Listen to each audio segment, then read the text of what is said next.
everyone, Artie Tambarambaa, also known as Tammy Porter, here with you again today. And today I'm creating this grungy art journal page in one of my Art by Marlene journals. So let's get straight into it and I'll show you what products that I use. So I used a stencil from day 8, which is that one there, from the advent calendar from last year. And then I used the handy size journal with the smooth paper. I've also used the wooden postage stamps that were in the last release. And I've got the sticky quotes that came from the last release as well. Plus the mono postage fun paper pad. So this is like the monochromatic one with all the different colours in it. And I will also put all the links below in the comments so you can have a look and find them if you want to order them. So I did also use the Home Alone stamp, which I just love. I'm showing you something different with that today. And then paint wise, I've used black and white, which is lace and pitch. I've used boom and funky and punk, which are all the some neon colours. And then I've also added in royal, which is purple, and hot pink, which is Kissy, and ballet, which is your pink as well. So I'm sort of going for a pinky orangey purple theme. I really love when I work with those colours. I'm in my pink, orange and purple era at the moment.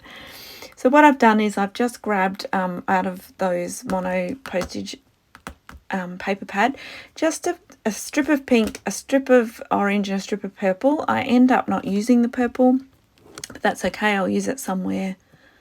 Oh, maybe I do. No, I do use the purple. I'm sorry.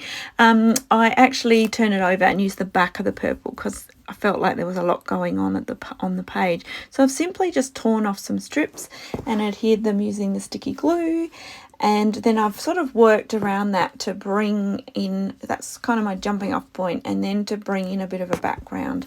So because I kind of tore in strips, I'm going with that. So I've added a little bit of purple, some pink, some orange, some of the neons, and you can see how vibrant it looks. Often adding those neons on top of say you put the pink down, and then adding the funky pink on top of that will really make it pop. So that's something I do to make my colours really bright as well.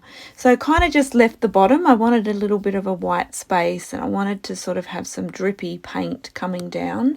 So that's what I'm doing here. I'm coming in with, I think that one's the funky, the neon pink, and just letting it drip down a little bit. And now it's time to add a little bit of stenciling and background work. So this is where I'm coming over with punk. Now punk is my absolute favorite color. It's that neon purple, and I'm sure you'll see it instantly how much it just lifted the whole page. So I simply just swiped a fair bit over 2 or 3 spots on my page, and then very quickly wiped it off through the stencil with a wet baby or damp baby wipe. And you'll just see how it popped. I really made those colours popped, and it took that background from just sort of drab paint, not that it's drab, but you know what I mean, just a flat background, to something with a bit of interest by just simply using that stencil. So I continued this, letting it come down a little bit, again not taking up the whole page, but I'm sorry that I've created this and cut off the bottom. Every now and then I remember and push it up. But sorry. So I also came in with some white. Because I had a little bit of white left along the bottom, and there's a little bit of white up in that top pink and white striped left corner. I just wanted some white back into the page just so it all tied together. So I simply just popped white over the top and then removed some through the stencil, and I really like the interest it creates. So now it's time to grunge it up. So I used black archival ink, and I actually used that the stamp, the black and white or black and clear stripy stamp that's in the house stamp, and I just use it in a few little spots, 3 spots. 3 is always a good number when art journaling. And then I've come in and I'm just doing mark making using the little extra bits in there. So there's little windows that are in a little 3 shape, and they look amazing.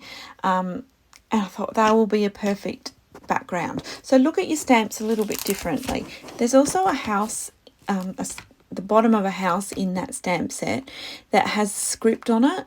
And so instead of putting it on a block, I actually just pushed it down using my finger, and that way it created background script, and I popped that around the page as well.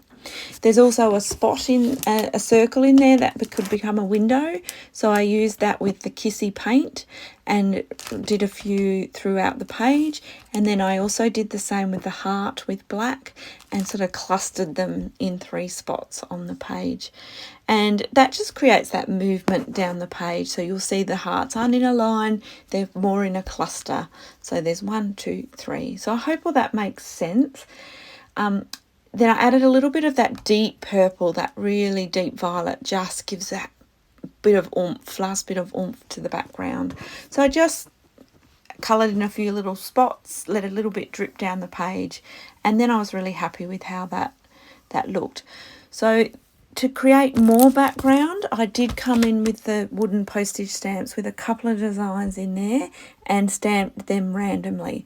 I am being super careful not to stamp into the, you can't actually see it anyway because I keep cutting it off, but in that white part I am not doing stamping in there. There is a little bit of stenciling that's come down, but I want to keep a bit of white space because that's what draws the eye, and then it will hit that white, and then it will look for the rest of the white up the page, so it will travel up. So at this point, oh sorry, I missed a bit where I added a border. So I used the ink and a brush to just do a shadow, and then I also did run around the edge with some black paint just because I like that real strong grunginess. So you sort of get a double framing with a shadow and then a bolder one as well. So now I'm adding some black what are they called, splatters, which page isn't finished without splatters. And I did outline with a pen just a few of that mark making as well, the circles and things like that. Now I'm coming in with Funky and adding some little dots straight from the tube.